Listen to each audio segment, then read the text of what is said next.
মাজনী, ভগৱানে মোৰ মনৰ আশাটো পূৰ কৰিছে। মই আগৰ পৰাই মনে মনে ভাবি থাকোঁ তোলৈ যাতে ভাল ঘৰৰ সম্বন্ধ এটা আহে। এতিয়া তাকেই হৈছে। তই আৰু বিয়া নহওঁ বুলি আপত্তি নকৰিবি। মানুহঘৰ বৰ ধনী মানুহ। তই সেইখন ঘৰলৈ বিয়া হৈ গ'লে বহুত সুখত থাকিব পাৰিবি।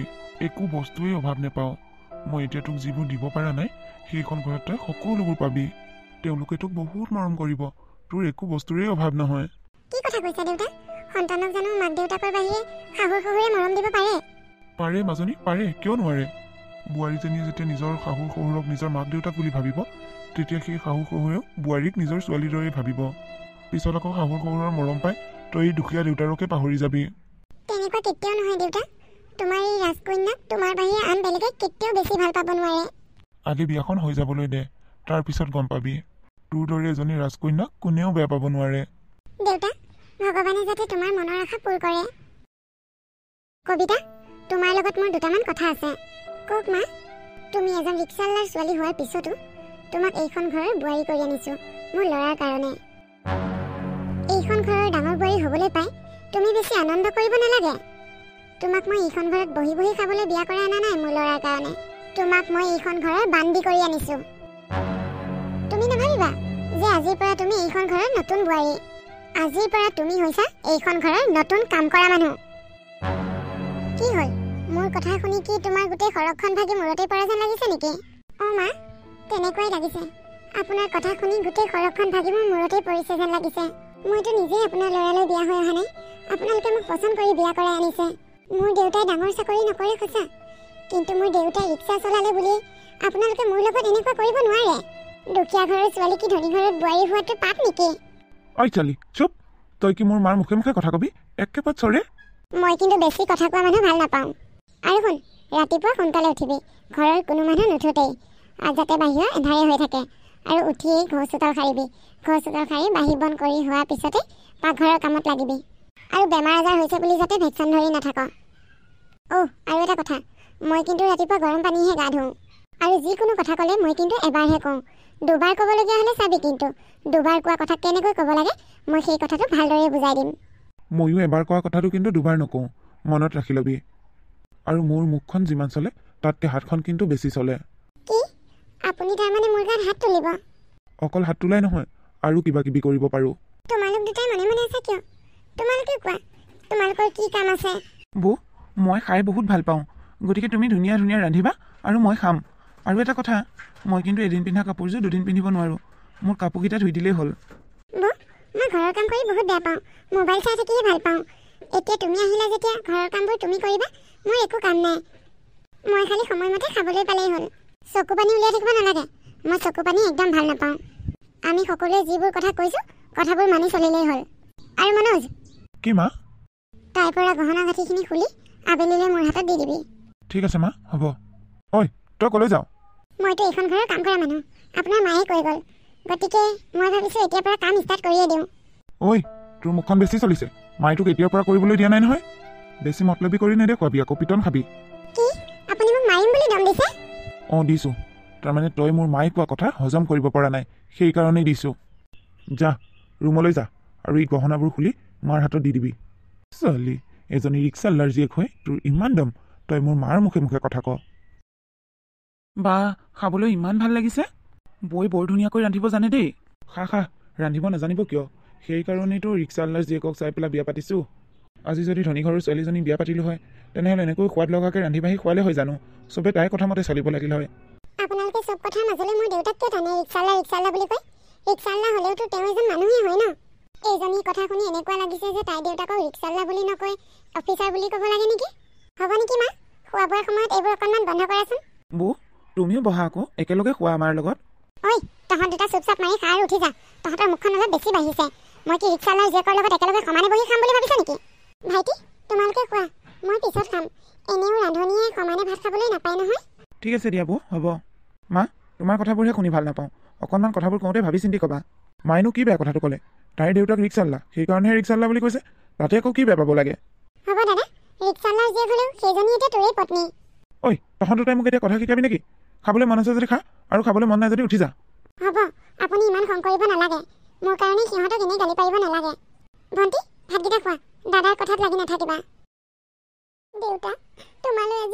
মনত পৰিছে তুমি কৈছিলা নহয় মই ইয়াতে ৰাজকন্যাৰ দৰে থাকিব পাৰিম কতা তোমাৰ ৰাজকন্যাৰ আজি দেখোন এইখন ঘৰত কোনো অস্তিত্বই নাই তেওঁলোকে তোমাক প্ৰতিটো কথাই কথাই ৰিক্সাল্লা বুলি হাঁহে তোমালৈ আজি বৰকৈ মনত পৰিছে দেউতা বৌ ভণ্টি বৌ তুমি কান্দিছা নাই ক'তনো কান্দিলো তুমি মোৰ পৰা কথা লুকুৱাব নালাগে বৌ মই জানো তুমি কান্দিছা আমি অথনিতেই ভাত খালো তুমি এতিয়ালৈ কিয় ভাত খোৱা নাই ভণ্টি মোৰ পেটলৈ দেখোন ভাতেই নোযোৱা হৈছে তোমাৰ দাদা আৰু মায়ে মোক প্ৰতিটো কথাতে ৰিক্সাল্লাৰ জীয়েক বুলি হাঁহে ঠাট্টা কৰে মই বৰ কষ্ট পাওঁ মই ৰিক্সাল্লাৰ জীয়েক সঁচা কিন্তু মই কোনোদিনাখনে এইটো অনুভৱ কৰিব পৰা নাছিলোঁ যে মই ৰিক্সাল্লাৰ জীয়েক মোক দেউতাই কোনোদিনাখনে একো বস্তুৰেই অভাৱ হ'বলৈ দিয়া নাছিল বজাৰত যি ভাল বস্তু দেখে দেউতাই তাকেই লৈ আহিছিল মোলৈ মই ৰিক্সাল্লাৰ জীয়েক যদিও ঘৰত কোনোদিনাখনেই খালী ভাত খাই পোৱা নাই দেউতাই মোৰ কাৰণে সদায় মাছ বা মাংস আনিছিল আৰু ফল মূলৰ কথাটো ক'বই নালাগে কিন্তু এতিয়া মই কথাই কথাই যেতিয়া ৰিক্সাল্লাৰ জীয়েক বুলি কথা শুনি থাকিবলগীয়া হৈছে মোৰ অন্তৰখনে বহুত দুখ পাইছে ভণ্টি মোৰ দেউতালৈ বহুত মনত পৰি আছে আগতে মই কাইত থকা মাছ খাব নোৱাৰো কাৰণে দেউতাই কোনোদিনাখনে ঘৰলৈ সৰু মাছ অনাই নাছিল সদায় ডাঙৰ মাছহে কিনে আজি তোমালোকৰ ঘৰত ভাত খাব ওলাওঁতেই সেই সৰু মাছৰ ভাজি অকণমান লওঁতেই মায়ে মোৰ কাঁহীৰ পৰা আঁতৰাই থ'লে মই বাৰু কেনেকৈ ভাত খাওঁ কোৱাচোন মোৰ পেটলৈ ভাত নোযোৱা হৈছে বৌ তুমি দুখ নকৰিবা মা অকণমান অহংকাৰী দাদা কিন্তু এনেকুৱা নাছিল কিন্তু এতিয়া দাদাই কিয় এনেকুৱা কৰিছে মই বুজি পোৱা নাই লাহে লাহে চাবা সকলো ঠিক হৈ যাব তুমি অকণমান ধৈৰ্য ধৰা মনতে ভাবি লোৱা এয়া তোমাক ভগৱানে পৰীক্ষা লৈছে আৰু তুমি ভাতকেইটা খোৱা বৌ মা ঘৰত নাথাকোঁতেই ভাতকেইটা খাই লোৱা তুমি ঘৰখনৰ সকলোবোৰ কাম কৰি ফুৰা আৰু এনেকৈ ভাত পানী নোখোৱাকৈ থাকিলে তুমি দুৰ্বল হৈ যাবা বেমাৰত পৰিবা বেমাৰত পৰিলে আৰু বিপদ হ'ব কবিতা ঐ কবিতা এইজনী যে ক'ত সোমাই থাকে আৰু নাজানো তাইক মাতি মাতি ডিঙি বিষাই গৈছেগৈ কবিতা মা আপুনি মোক মাতিছিল ঐ হাতীমৰ জীয়েক ক'ত সোমাই থাক তই মই ৰুম ঝাৰু মাৰি আছিলোঁ মা এতিয়ালৈতো ৰুম ঝাৰু মাৰা হোৱাই নাই বেলেগ কাম কিমান সময় কৰিবি কাপোৰ কানি কেতিয়া ধুবি ভাত পানী কেতিয়া বনাবি কাপোৰ ধুলো মা ৰুমকেইটা ঝাৰু মাৰিয়ে ভাত বনাম শুন ভাত বনোৱাৰ আগতে তই এই আমাৰ যে বাহিৰত আছে পাকঘৰটো চাফা কৰি ল'বি আজিৰ পৰা তই তাত ভাত বনাবি গেছত ভাত নবনাবি আৰু খৰিও নাইকিয়া হৈ আছে পিছফালে খৰি কেইডালমান আছে সেইকেইডালকে কাটি ল'বি শুকাই আছে বহুত দিনৰ পৰা পৰি আছে পাকঘৰত ভাত বনাম বাৰু কিন্তু মই খৰিহে কাটিব নোৱাৰিম মা খৰি কটাটোতো মতা মানুহৰে কাম মই আগতে ঘৰত খৰিয়ে কাটি পোৱা নাই কি ক'লি তই খৰি কাটিব নোৱাৰ নোৱাৰো তাৰমানে মই ঘৰত আগতে খৰিয়ে কাটি পোৱা নাই এইবোৰতো মতা মানুহৰ কাম তহঁতৰ ঘৰত এইবোৰ মতা মানুহৰ কাম হ'ব পাৰে কিন্তু আমাৰ ঘৰত এইবোৰ কাম মাইকী মানুহৰ যা তই খৰি কাটগৈ মায়ে যি কৈছে তাকে কৰ কি চাইছ গৈছনে নাই হ'ব গৈছোঁ দেউতা অহালে ভাতকেইটা বনাই থাকোঁ আৰে মা তই এইবোৰ কি কৰিছ তুমি অহা দেৰি হোৱাৰ কাৰণে ভাত বনাই আছোঁ দেউতা ইছ ৰাম মই তোক কিমান কৈছো চা তই পাকঘৰত নোসোমাবি দেই জুইয়ে কেনেবাকৈ পুৰিব একো নহয় দেউতা মই এতিয়া ডাঙৰ হোৱা নাই জানো কেনেকেনো জুইয়ে পৰিব বাৰু মানিছো জুইয়ে নুপুৰে কেনেবাকৈ শাক পাচলি কাটোতে যদি তোৰ হাতখন কাটে কটাৰীয়ে তেতিয়া নাকাটে নহয় দেউতা মই জানো ডাঙৰ হোৱা নাই আৰু তুমি অকলে অকলে ঘৰখনৰ চব কাম কৰা মই ভাবিছোঁ আজিৰ পৰা মই তোমাৰ ঘৰৰ কামত সহায় কৰিম নেলাগেও মাজনী ঘৰৰ কাম চব মই কৰিম দেউতা তুমি দেখোন মোক বিয়া দিম বুলি কৈ থাকা মই জানো ঘৰৰ কাম শিকিব নালাগে মই বিয়া হৈ গৈ মোক শহুৰ ঘৰত কি কাম কৰিমগৈ মই যদি কাম কৰিবই নাজানো মই তোক কাম কৰিব লগা মানুহৰ ঘৰলৈ বিয়া নিদিওঁ মই তোক ধনী মানুহ ঘৰ এখন চাই বিয়া দিম আৰু ধনী মানুহৰ ঘৰতনো ক'ত নিজে কাম কৰে মালিকবোৰে চবতো কাম কৰা মানুহ হাতেৰে কাম কৰে ন যা যা তই পাকঘৰৰ পৰা উঠ হ'ব দিয়া তুমি মোক একো এখন কাম কৰিব নিদিয়া ঐ কি ভাবি আছ আৰু চকু পানী উলিয়াই আছ যে মই আগতে কৈছোঁ মই চকুৰ পানী ভাল নাপাওঁ বুলি নাই মা ক'তনো চকু পানী উলিয়ালোঁ মই আহিছোঁ কি হ'ল হাকিমণি সেইকেইডাল খৰিকে খালি হোৱাই নাই নে মা খৰিকেইডাল কাটিবলৈ বৰ কষ্ট পাইছোঁ হাতখন ৰঙা পৰি গৈছেগৈ আপোনাৰ ল'ৰাকে কওকচোন এইকেইডাল খৰি কাটি দিবলৈ কি ক'লি তই তোৰ ইমান সাহস মোৰ ল'ৰাক কাম পাচিবলৈ মোৰ ল'ৰাই মোৰ কথাৰ অবাধ্য কেতিয়াও নহয় এইখন ঘৰত থাকিবলৈ মন আছে যদি এইবোৰ কাম তই কৰিবই লাগিব সোনকালে খৰিকেইডাল কাটি ভাত বনাগৈ মোৰ ভোক লাগিছে দেউতা তুমি কৈছিলা নহয় বিয়াৰ পিছত তোমাৰ ৰাজকন্যাৰ বহুত সুখ হ'ব মোৰ বহুত সুখ হৈছে দেউতা দেউতা মোৰ সুখে নধৰা হৈ পৰিছে কবিতা মোৰ কাৰণে পানী গিলাচ লৈ আহ এয়া পানী লওক ইয়াতে কি কৰিলি মই জানি বুজি কৰা নাই ঐ তই মোক কথা শিকাব নাহিবি তই মোৰ ওপৰত খং কৰি গিলাচটো পেলাইছ ন নাই মই জানি বুজি এনেকুৱা কৰা নাই আচলতে মই গিলাচটো ভালকৈ ধৰি আনিব পৰা নাছিলোঁ সেইকাৰণেহে হাতৰ পৰা পৰি গ'ল চাগে কিয় ভালদৰে ধৰি আনিব পৰা নাই খৰি কাটোতে গোটেই হাতখন ধুপ ফুটি চাল ছিগি গ'ল সেইকাৰণে হ'ব এই ভাগা গিলাচৰ টুকুৰাবোৰ বুটলি লৈ যা মই আপোনাক কথা এটা ক'ব পাৰোঁনে কি কথা হাতখন ধুপ ফুটাৰ কাৰণে বৰকৈ বিষাইছে মলম এটা আনি দিব নেকি মলম নলগালেও ভাল হ'ব দুদিনৰ পিছত নিজে নিজে ঠিক হৈ যাব। দেউতাই কিমান সপোন বুকুত বান্ধি মোক ধনী ঘৰলৈ বিয়া দিছিল, যাতে মই সুখত থাকোঁ। সুখত থকাটো দূৰৰে কথা, এওঁলোকৰ আচাৰ ব্যৱহাৰ, মোক দিয়া যন্ত্ৰণাৰ মাজত মই জীয়াই থকাটোৱেই টান হৈ পৰিছে। এইবোৰ কথা যদি দেউতাই গম পায়, দেউতাই মনত বৰ কষ্ট পাব। মই তেতিয়া দেউতাক কি বুলি সান্তনা দিম? নাই নাই, দেউতাক এইবোৰ কথা জানিব দিব নোৱাৰি। দেউতাৰ হাই প্ৰেছাৰ আছে। কেনেবাকৈ এইবোৰ কথা জানিলে দেউতাৰ প্ৰেছাৰ ষ্টক হৈ যাব। দেউতাই মোক সৰুৰ পৰাই বৰ মৰমত ডাঙৰ কৰিছে। মোক কোনোদিনাখনেই দুখ কষ্ট পাবলৈ দিয়া নাছিল, কোনোদিনাখনেই মোক অভাৱ অনুভৱ কৰিব দিয়া নাছিল। এতিয়া সেইজন দেউতাই মই ইমান কষ্টত থকা বুলি জানিলে কেনেকৈ সহ্য কৰিব পাৰিব? নাই নাই, এইবোৰ কথা দেউতাক জানিব দিব নোৱাৰি। মহাৰাণী, ৰুমত সোমাই আছোহি। মইতো গোটেইখন বিচাৰি ফুৰিছোঁ। বিচাৰি ফুৰিছে? কিয় বিচাৰি ফুৰিছে মা? কিয় বিচাৰি ফুৰিছে মানে? ঘৰৰ কাম এতিয়ালৈকে হোৱা নাই যে, আৰু ভাত কিয় বনোৱা নাই? এতিয়ালৈকে ভাত বনোৱা নাই যে তই? মা, কালি খৰি কাটোতে হাতখনত বহুত কষ্ট পালোঁ। হাতখন ধূপ ফুটি ছাল ছিগি আছে। এতিয়া মই একো কামেই কৰিবলৈ পৰা নাই। ভাত ৰান্ধিব নোৱাৰিম মা, হাতখন বৰ বিষাই আছে। আকৌ জুই তাপ পালে হাতখন পুৰণি ধৰিব। কি? তই ভাত ৰান্ধিব নোৱাৰ? এতিয়া তোৰ হাতখনৰ কাৰণে আমি গোটেইবোৰে লঘোণে থাকিম নেকি? মা, মইতো আজি দুদিনকে ধৰি লঘোণেই আছোঁ। হাতখনৰ পৰা একো এটা খাবই নোৱাৰোঁ। নিমখ চিমখ লাগিলে ধৰে। তই 2 দিন নালাগে 10 দিন লঘোণে থাক, মোৰ একো আহে কি নাযায়। তেনেহ'লে মা, আপুনিয়ে যাওক, ভাত বনাওকগৈ। ঐ, তোৰ ইমান সাহস হা মোৰ মুখে মুখে কথা ক'বলৈ? ঐ, তোৰ ইমান সাহস হা? তই মোৰ মাক কাম পাচিছ? মা, দাদা, তোমালোকৰ বহুত হৈছে। মই বাহিৰৰ পৰা সকলো শুনি আছোঁ। তই মনে মনে থাক। বৌৰ গোটেই হাতখন অৱস্থা নাইকিয়া হৈ আছে, আৰু সেই মানুহজনীক তোমালোকে কাম পাচিছা। তোমালোকৰ অকণো বেয়া লগা নাইনে? বৌক তোমালোকে অহা দিন ধৰি অত্যাচাৰ কৰি আহিছা, আৰু আজি যদি মোক আন এখন ঘৰলৈ বিয়া দিলা হয়, মোৰ লগত যদি বেলেগে এনেকুৱা কৰি থাকিলে হয়, তেতিয়া তোমালোকে কেনেকুৱা পালা হয়? তোৰ লগত কিয় বেলেগে এনেকুৱা কৰিব? তই জানো দুখীয়া ঘৰৰ? চিহ মা চিহ, মই বৰ লাজ পাইছোঁ। তোমালোকে ধনী বুলি নিজকে কিয় ইমান অহংকাৰ কৰিছা? আৰু দাদা, তই এইজনী তোৰ পত্নী হয়নে নহয়? তোৰ বৌলৈ অকণো বেয়া নালাগেনে? আজি তোক মোৰ দাদা বুলি ক'বলৈ লাজ লাগিছে। তই আচলতে পুৰুষৰ নামত এটা কাপুৰুষ। তোৰ চকুৰ সন্মুখতে এইখন ঘৰত তোৰ পত্নীৰ লগত ইমান নিৰ্যাতন আৰু অত্যাচাৰ চলি আছে, তই কেনেকৈ সহ্য কৰি আছ? ভণ্টি, হ'ব, তৰ্ক কৰিব নালাগে। মই এটা সিদ্ধান্ত লৈছোঁ। কি সিদ্ধান্ত বৌ? মই আৰু এইখন ঘৰত নাথাকোঁ।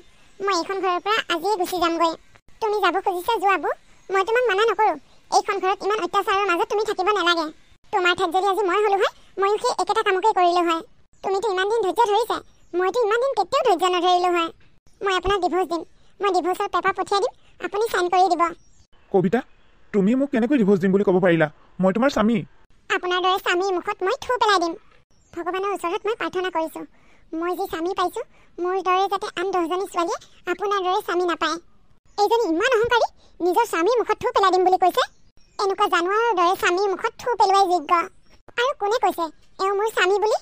মই বিয়া হৈ অহা দিন ধৰি তেওঁ মোক পত্নীৰ মৰ্যাদা দিয়া নাই, আৰু এইখন ঘৰত কথাই কথাই কেৱল মোৰ দেউতাক টানি ৰিক্সালা বুলি কৈ প্ৰতিটো কথাতেই মোক কথা শুনুৱাইছে।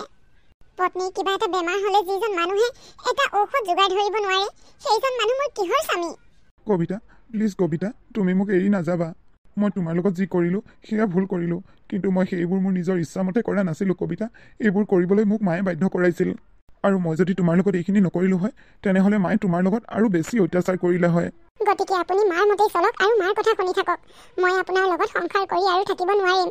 কবিতা, প্লিজ, তুমি মোক এৰি নাযাবা কবিতা। আপোনালোক দুয়ো লগ লাগি মোক বহুত যন্ত্ৰণা দিলে। এই দুখবোৰ মই কেতিয়াও পাহৰিব নোৱাৰিম। মোৰ হাড়ে হাড়ে এইবোৰ দুখৰ দাগ আছে। মোৰ দেউতাই ৰিক্সাৱালা যদিও মোক ইমান কষ্ট পাবলৈ কোনোদিনাখনেই দিয়া নাছিল। মোক দেউতাই বৰ ধুনীয়াকৈ ৰাখিছিল। কোনোদিনাখনে একো অভাৱ পোৱা নাছিলোঁ। মই দেউতাৰ ৰাজকন্যা আছিলোঁ। আপোনালৈ বিয়া হৈ মই মোৰ গোটেই জীৱনটো শেষ কৰি পেলালোঁ। মই আৰু সহ্য কৰিব নোৱাৰোঁ। আপুনি মোক যিয়েই নকওক, মই আপোনাৰ কোনোটো কথাই নুশুনো। মই আৰু ইয়াত থাকিব নোৱাৰিম। মই আহিছোঁ। কবিতা, চিঞৰি লাভ নাই দাদা, বৌ গ'ল। মা, এতিয়া ভাল লাগিছেনে? তুমিতো ইয়াকেই বিচাৰিছিলা। এতিয়া তাৰমানে মোৰ গাতেই দোষ? নহয়, ক'ত তোমাৰ গাত দোষ? দুখটো মোৰ গাতেই। মইহে তোমাক কৈছিলোঁ বোৱাৰীৰ লগত অত্যাচাৰ কৰিবলৈ। এইখিনি হোৱা নাছিল কাৰণে তুমি শান্তি পোৱা নাছিলা। এতিয়া তোমাৰ মনত শান্তি আৰু আনন্দই ভৰি পৰিছে। গতিকে এই সুখ শান্তিবোৰ লৈ তুমিয়ে ইয়াত থাকা। মই আৰু আজিৰ পৰা ইয়াত নাথাকোঁ। আহিছোঁ। মা, এতিয়া কেনে লাগিছে? তুমি পাতা জালত তুমিয়ে ফচিছা। বোৱাৰীজনীতো ঘৰৰ পৰা ওলাই গ'লেই, কিন্তু এতিয়া তোমাৰ পুত্ৰও ওলাই গ'ল। তোমাৰ মনটো শান্তি লাগিছেনে? হ'ব হ'ব, তহঁত চবেই মোকেই দুখ দিব নালাগে। অকল মোৰ গাতেই দুখ নহয়। ইমানখিনি হৈ গ'ল, পুত্ৰ বোৱাৰী ঘৰৰ পৰা ওলাই গ'ল, তথাপি তোমাৰ দুখ বুলি তুমি স্বীকাৰ কৰিব পৰা নাই ন? হ'ব, নালাগে, তুমি তোমাৰ মতেই থাকা। এতিয়া চবেই মোৰ গাতে দুখ জাপি দিছ।